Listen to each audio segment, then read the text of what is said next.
my dogs, sipping some tea. Levi's at work, so I wanted to jump on here solo for this week, this month, since we're doing like once a month lately. I hope you're all feeling the renewal and like fresh spring energy, getting everything ready for like what you're going to grow this year. Levi built us a new garden bed, so we're able to have more space to hopefully do an even bigger garden this year. I am going to be giving birth probably in a couple weeks from right now when I'm recording this. So hopefully we're able to plant more than last year and grow more of our own food.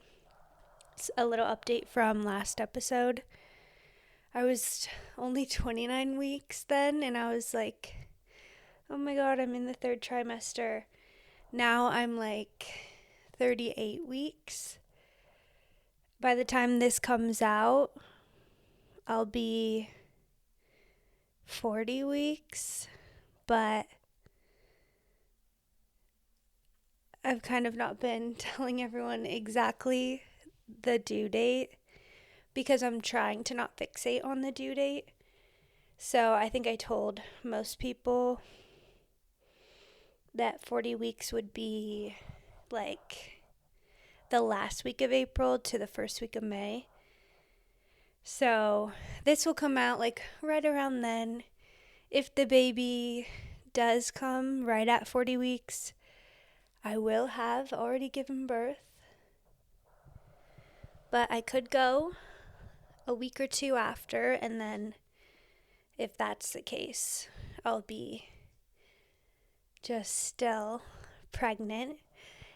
So I'm at 38 weeks right now, and this is the first week where I feel like things really have slowed down for me. Just last week, I was running around chasing the sheep when they weren't listening or following the grain. Bending over, gardening, everything was fine.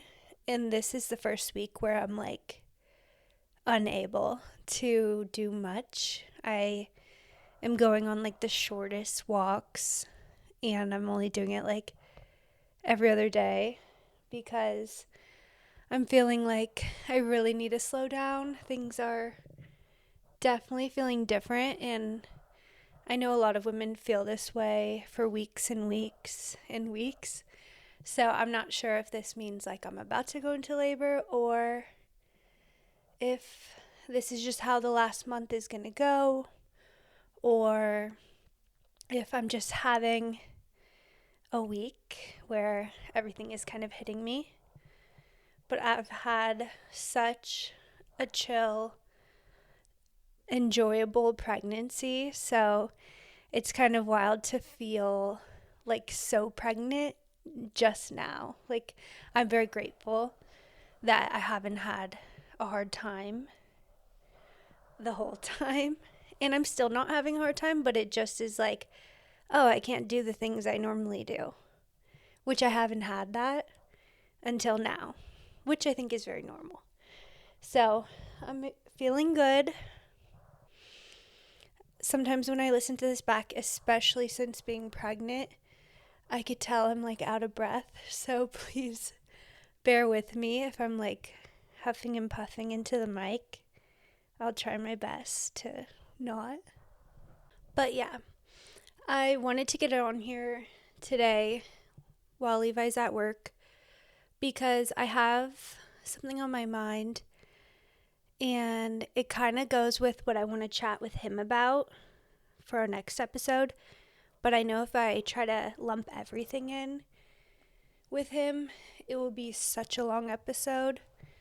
So I'm going to break it up and do this little half by myself, and then I'll get him on here for next month. But what inspired this convo today is something I heard my dad say, and it's all about how convenience is killing us. And I think we all know that. Everybody's heard that lately.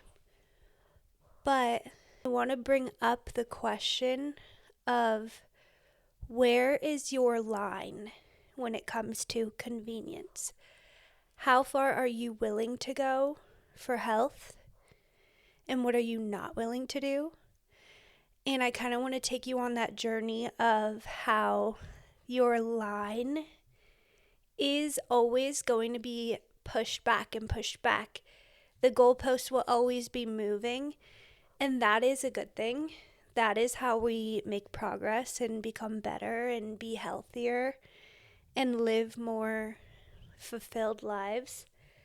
But so much of this stuff, we have been trained to not realize how much it's affecting us.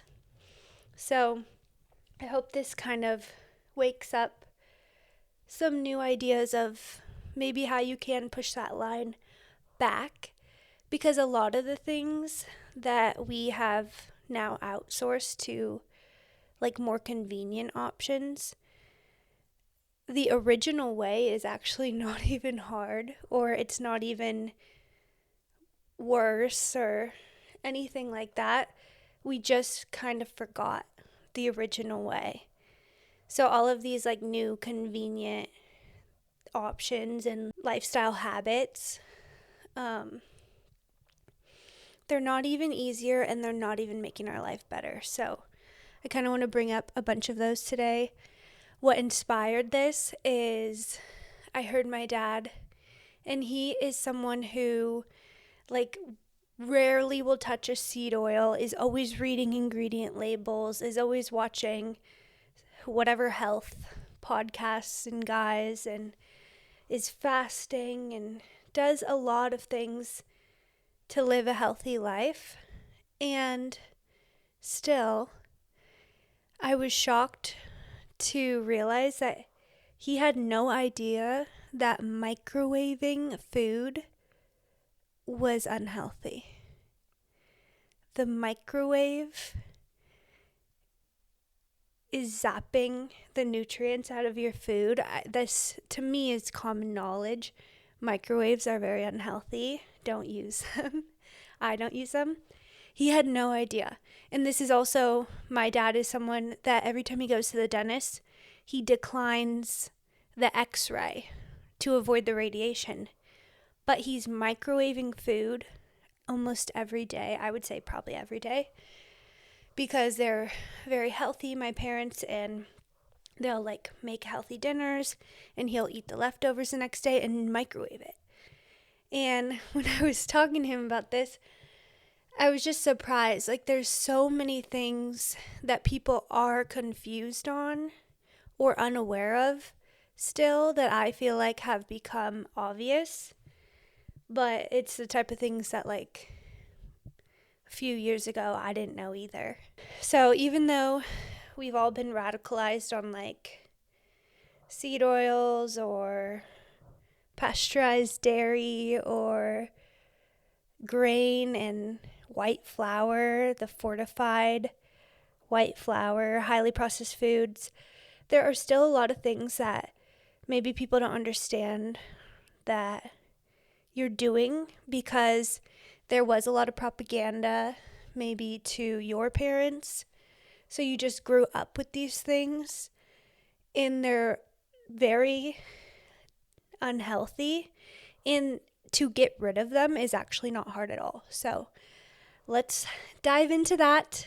Cheers to moving your line, expanding your capacity to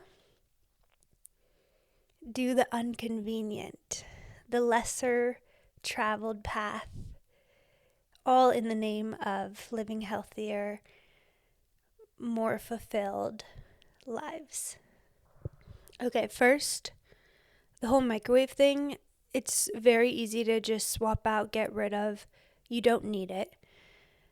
To reheat food, you can put your food in like a glass Pyrex or cast iron or on a cookie sheet that's non-toxic, put it in the oven, reheat it that way. It takes maybe 10 minutes instead of 1 minute or whatever. But it's like not that big of a change.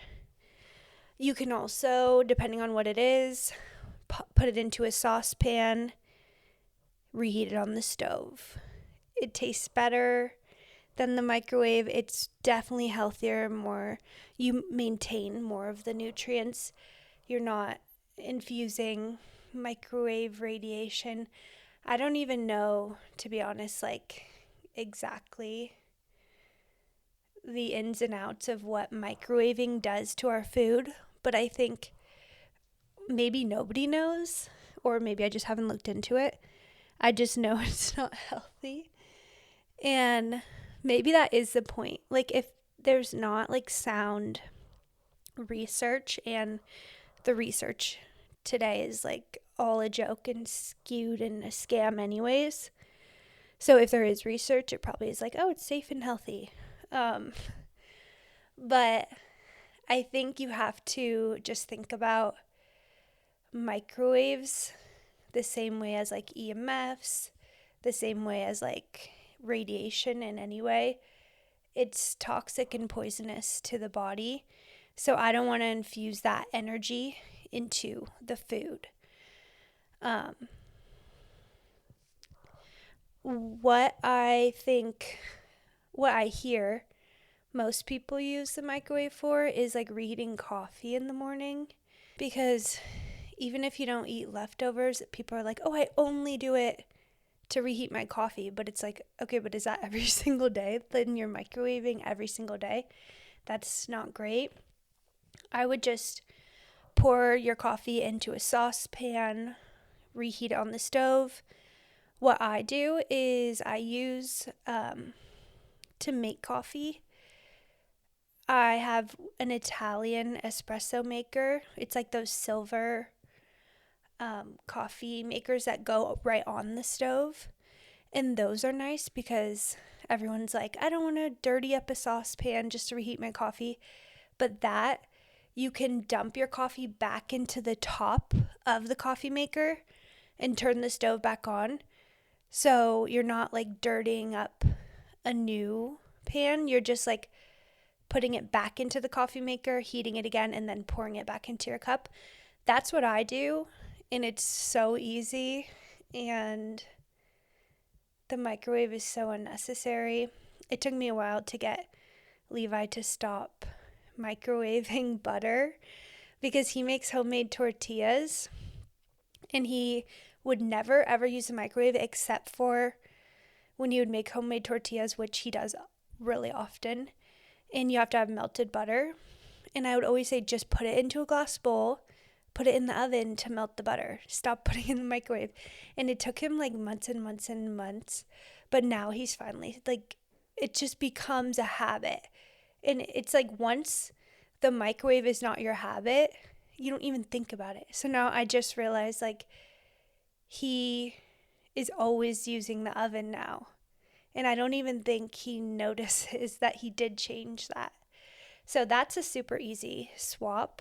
A lot of the things next I want to talk about is like food and making stuff from scratch. Because the biggest thing with convenience is you are always going to be crossing this line of the less time you spend on something, the more money you're going to pay and the lower quality.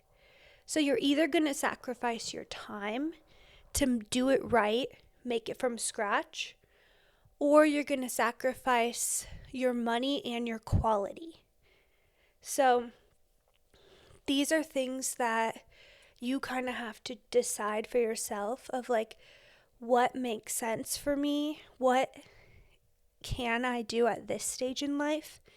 And then what are like the next steps of once I get this down and it becomes second nature, I can do that next. So one example that I just brought up is like tortillas.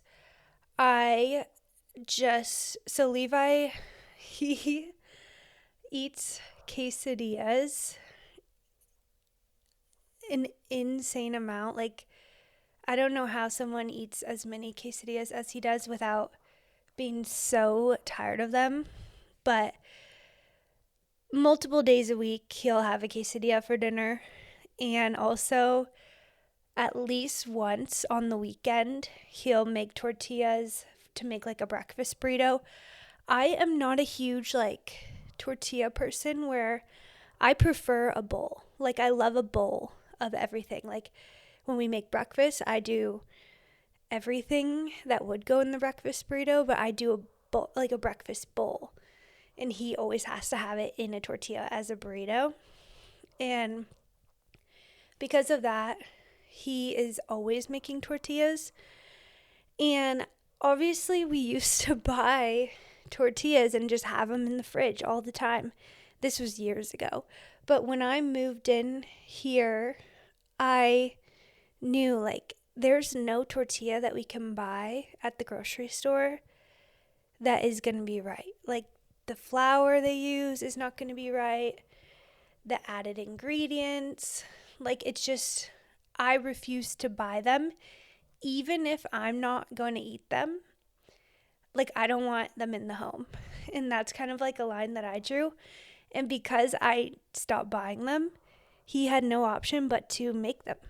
And so now he is in the kitchen making tortillas probably like 3 days a week minimum, sometimes more. And that's just complete second nature. Like, he, I guarantee you, doesn't even think about it. Doesn't even think like, oh, I really want a quesadilla, but we don't have tortillas. Or he doesn't even think like, I wish you would buy quesadillas or tortillas at the store. He doesn't even think about it. It's just, I'm hungry. I need to make something to eat. I'm going to mix up this dough, make tortillas, make my quesadilla. It's not even a question. And those are the things that in other homes, I think they would find that to be a lot of work to make tortillas from scratch. But he's done it now so much that it doesn't even take that long. It takes like 20 minutes, maybe. Not even. I would say he's very fast. Like, he can do it in 10 minutes. The other thing he always wants like bread with everything, garlic bread or carbs, everything carbs. And I like carbs too. I make my sourdough. I make so many things with carbs. But he's like on another level where like if we're having pasta, he has to have garlic bread with it. And I feel like that's just too much. So I don't do that. I don't want it.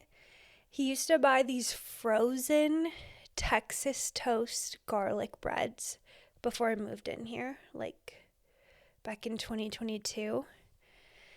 And the first like couple months that I lived here, I started doing the grocery shopping, and he asked for those. And I was like, I don't even go to any grocery stores that sell that, so I have to find you a different brand.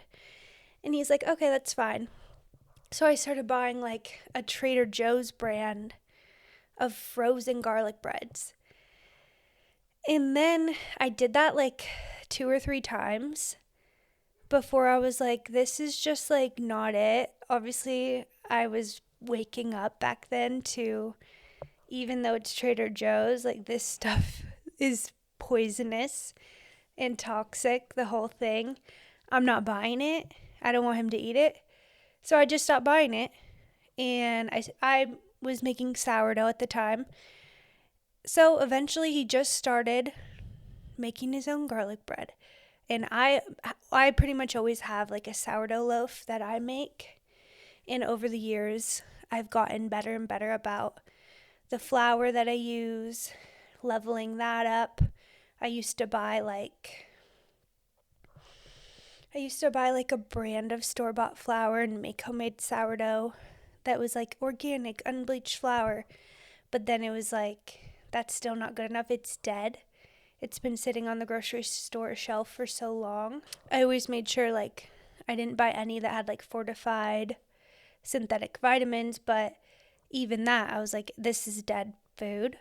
So then I started milling my own flour, making sourdough, everything. So I always have like a sourdough loaf. And now he just slices that up, puts butter, puts garlic, like minces garlic and spreads that, puts like Parmesan and seasonings and bakes that in the oven every single time.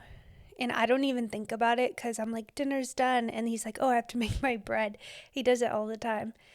And like, these are like, I'm not buying a loaf of garlic bread. I'm not buying bread ever at the store. And that's my line. So maybe where a lot of people where a lot of people go is they're like, okay, I'm not willing to make bread, but I'm going to stop buying Wonder Bread and I'm going to go out of my way. Here's where it gets inconvenient. I'm going to go out of my way and go to a bakery and get this homemade sourdough from the bakery. Not homemade, but the bakery made sourdough with better ingredients. That could be your first step of like, I moved the line of convenience from getting every single thing at the grocery store to now I'm going to get some things at the grocery store and then I'm going to get some things at this bakery or this farm stand and I'm going to get my bread there. That could be your first step if you're not willing to make your own bread. But it's about where is your line? Because first, if you're getting everything at the grocery store, that's the most convenient, especially if you're using an app and having like your groceries delivered to your door. That's the most convenient. And that's where you're going to be the most unhealthy, the most unfulfilled in life because there's no satisfaction. There's nothing that like you get life from the products that you're buying. It's all dead. It's all fake. That's one end of the spectrum. And then you can move a little bit or you can move a lot. I would say moving a little bit is you find a better source. You read the ingredient labels, you find your better source. To me, that's not good enough either. And it comes down to like, I want to source the raw ingredient from the best place and hand make it myself. That's going to take the most amount of time. It's true that I do spend a lot of time in the kitchen, but I didn't start out that way. It's just become that way because my convenience line has been pushed back and pushed back and pushed back to where that's what I'm willing to accept now.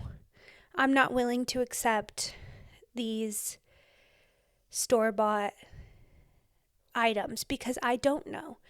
I don't care that the ingredient list says it's just organic wheat, sea salt, and sourdough, maybe, if you can even find that, which I can at like the store I go to. But like, what wheat are you using? Like, I don't know. And then are you making it by hand or are you having like machines do it? Are you mass producing this, sending it all over the country? Or is this just like a local, you're only making a few batches? What I know to be true, just from cooking myself and from doing all of this from scratch, is the more I try to do, the lower the quality goes, even in my own home. So I see this like when it comes to like if I'm having people or if I'm making for more than just my own family, like if I'm making for my baby shower, which I just did, I made a lot of things homemade, but I didn't have the like time to mill the flour fresh for every single thing because if I did, like, the mill would have been going for hours, and then I never would have got around to actually making the thing. Or I would have had to make it too many days in advance to where then it would be like kind of stale by the day of the event. So like the timing of everything, and that's not the case. Like when I'm making something for just me and my husband, the quality is the best and it's the most fresh. But the second even I in my own home tried to make for a group of 20 people, that's also like my family and friends, even in that case, the quality has to go down a little bit. So that's what I'm talking about with, like, if that's happening in my own home, just imagine what a business who's profiting off of the product is. Just think about what's happening to their quality. They're trying to produce more to sell more, even if they're trying to keep the ingredient list with just real foods. The quality has to go down. They're not using the right flour.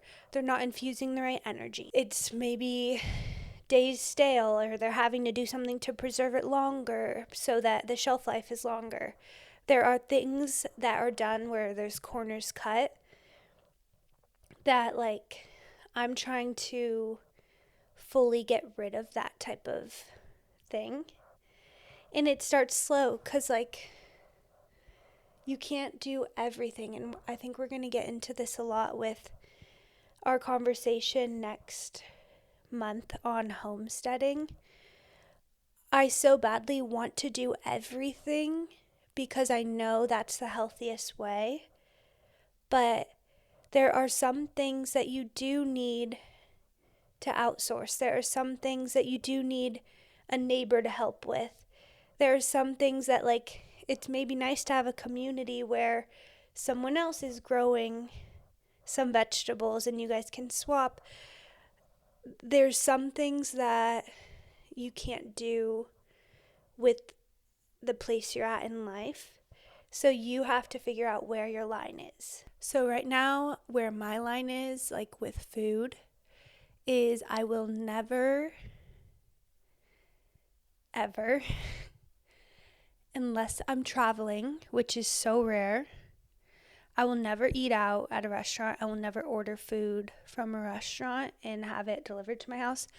Thankfully, we live somewhere where we can't even get food delivered to our house, like DoorDash and stuff, which I'm so grateful for, because with postpartum coming up, that has become the culture of, like, if someone has a baby, it's like the nice thing to do to, like, send them a DoorDash gift card. And I hope everyone in my life knows we don't get DoorDash where I live. And I'm glad, because it's a good excuse, because I wouldn't use it anyway. So I don't want people wasting their money getting me that, when, like, that is, like, such a detriment to your health. A lot of people postpartum don't feel well. And I think a lot of it will have to do with how you're nourishing yourself. If you're ordering plastic, chemical, poisonous food from restaurants delivered to your house, and that's all you're eating right after, like, this extreme life event, of course you're going to feel terrible. Of course you're not going to heal well. Of course your body is going to be traumatized, especially if you're not used to doing that. So knowing that, I, like, made sure to prepare all the foods and meals that I know will be super nourishing and homemade. I prepared, like, a bunch of stuff, and I have it frozen in my freezer right now. I did a bunch of soups, a bunch of, like, shepherd's pie, a bunch of bone broth frozen, stuff like that. And where I'm at now with food is, like, as much as I could do homemade from scratch, I'm doing. Bone broth, I don't buy, like, cartons or jugs of bone broth. All my bread products are homemade. I would say 95% of the time, all my pasta is homemade. Occasionally, like this month on my newsletter, I posted that I've been having sardine pasta a lot, which is like such a new thing for me. You guys have to go read that post on my newsletter. But for that one, because that's such like something I throw together and I really like the shape of those noodles, I've done it like 2-3 times, and then other times I've done it with homemade pasta. But I've bought like an Italian brand of pasta. So like that's the steps of like you eat pasta at a restaurant, which is crazy. Then you buy like the basic, most popular brand that uses fortified wheat. That's crazy. Then you're like, okay, I want to do a little bit better and be a little bit healthier. Let's read the ingredient label. Let's get a pasta that is Italian made. So the wheat is from Italy. It's just semolina and water. I'm pretty sure those are the only ingredients. Maybe salt. I don't even think so. So Italian semolina flour is usually okay to me. But that's like your next step. And I do that like 5% of the time. 95% of the time, I mill my own flour, or I buy from a small mill that like has the date where they have like they put when they milled their flour. And I make pasta homemade with eggs from my own backyard chickens. And that's like the furthest way, and that is the least convenient way, but that's like where I've moved to be the healthiest and to feel the best. With like cheeses, I find pretty hard, but where I'm at with it is like ricotta, cream cheese, things where it's like filling for like ravioli and stuff like that. I always make that homemade. Mozzarella is like hit or miss because sometimes mine doesn't set up, and so I've been getting frustrated and just buying it.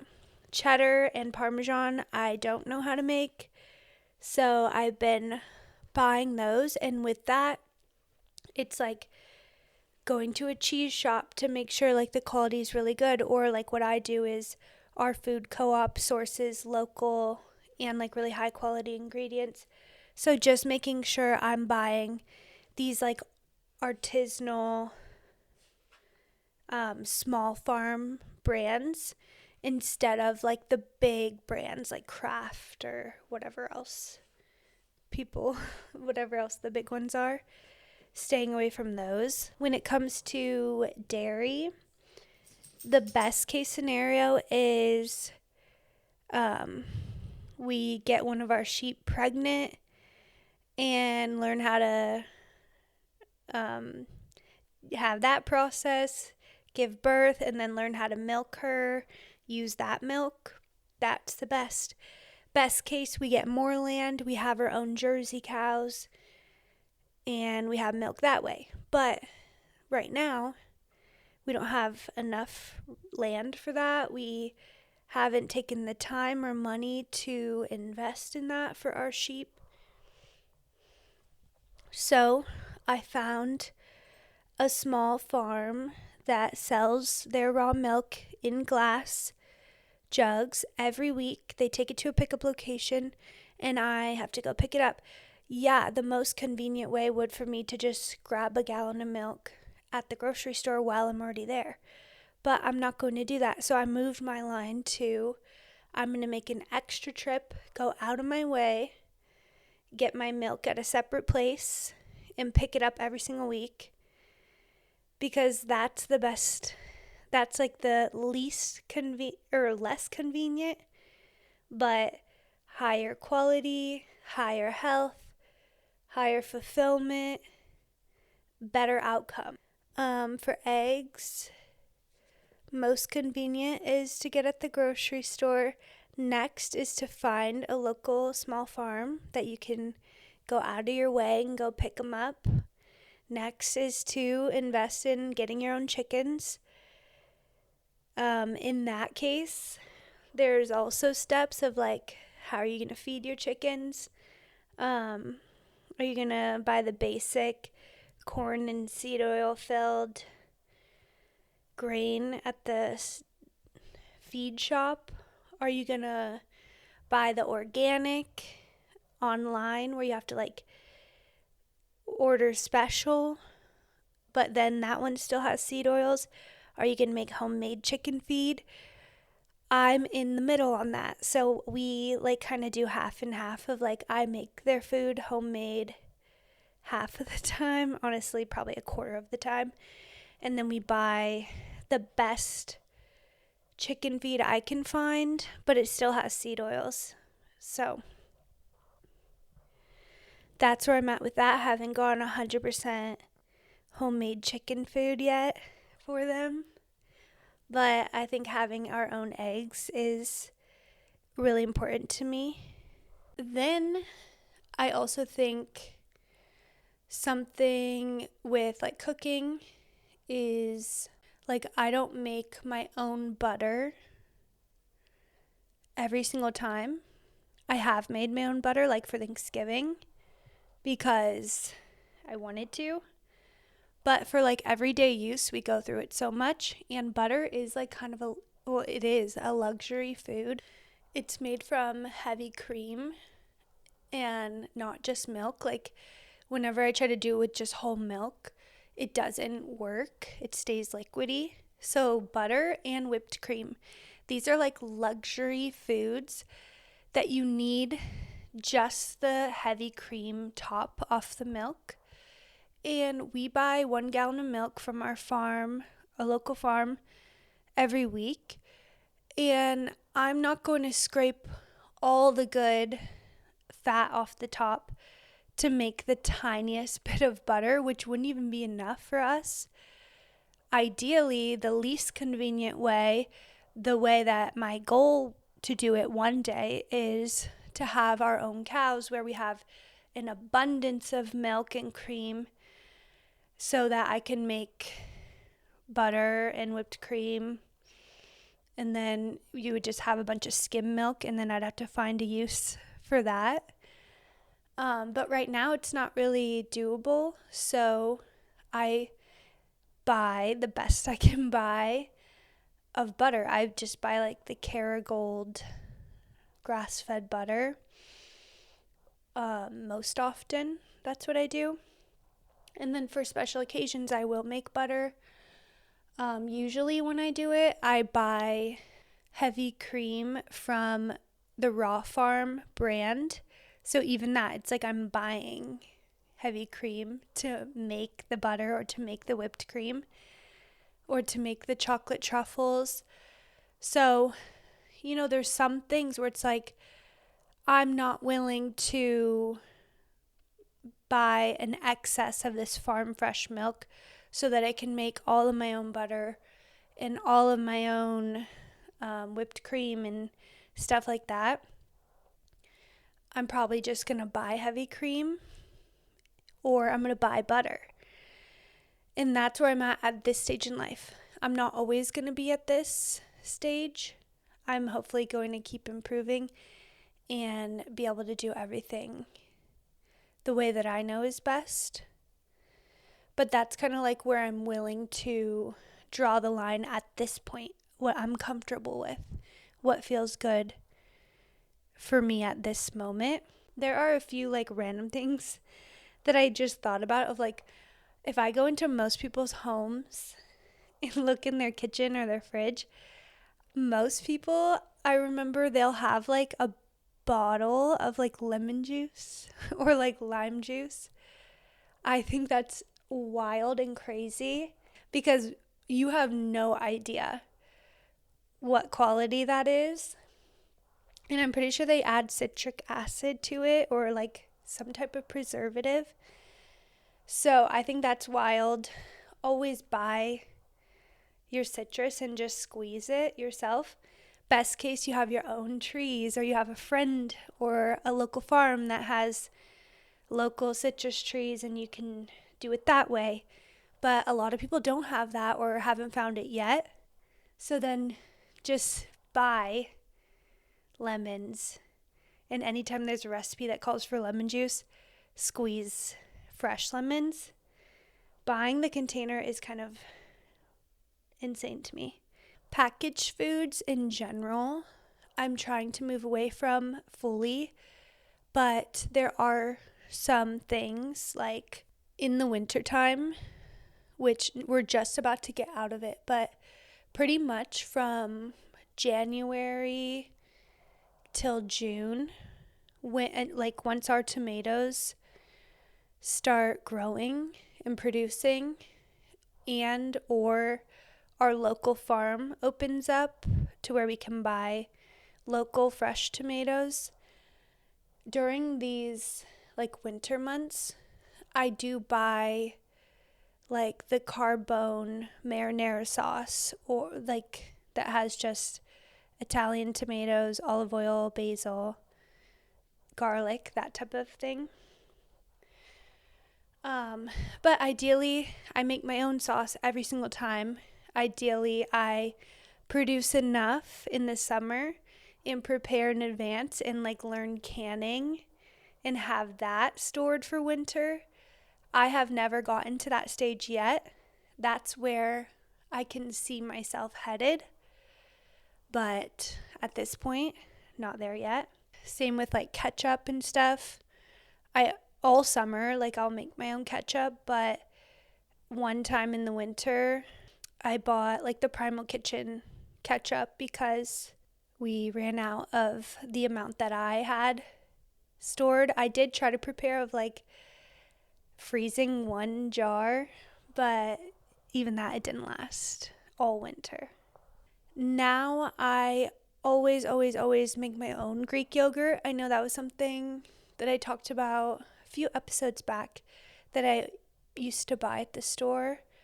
Now I started making it consistently to where it's become really easy, and it's second nature. And it's funny because thinking back, just 4 months ago, I thought it was a hit or miss, it's really hard to do.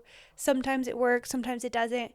Now I do it just the same way I do sourdough bread, where I don't even think about it. I just, on autopilot, once a week or once every 2 weeks, however often we go through it, I just make yogurt, and it's so easy. And for that, we use it so much just to make sauces and stuff. I don't eat a ton of it plain, but a lot of it, we always make that sriracha sauce. I make ranch with it, bunch of stuff. We go through a lot of yogurt, but all from mixing it into things. So, I don't know. I think you get the point. This idea carries into every place in life. It carries into skincare. So, where is your line with skincare and products? How much are you willing to outsource to these brands that maybe some of them are doing good things? Maybe some of them are getting too big, and then they used to be doing good things, and now they're starting to have the quality go down and down and down. I have talked about how I copied the Primarily Pure Baby Balm. I think it's also called the Everything Balm, and I make that homemade. And with that, the tallow I always make tallow homemade too. So I buy beef fat from my local farm, the same one where I get my milk. And then I just cook that down to a liquid and then let it harden in a jar, and that's tallow. Obviously, in that case, I know the tallow is a really good source. I can use that to make my skincare products, and then so I just copied the Primarily Pure Everything Balm recipe. So I put marshmallow root, I put olive oil that is really high quality. It's from a local olive oil place. I put calendula and lavender flowers from my own garden. So when I make it myself, I know that's the best quality. However, if I want the convenience of I don't want to make it, I just want to buy something to use, I can buy from Primally Pure, I can buy from Tubes & Co. In these cases, these brands, I know they have good intentions or had when they started, but you never know with companies. The pattern I see is they always tend to grow and grow and grow. They pop off, go viral. They're then producing at such a mass scale that the quality has to go down. I don't know what farm they're using their tallow from. I think Tubes & Co. is a little bit more transparent. Primally Pure, the ingredient list is good.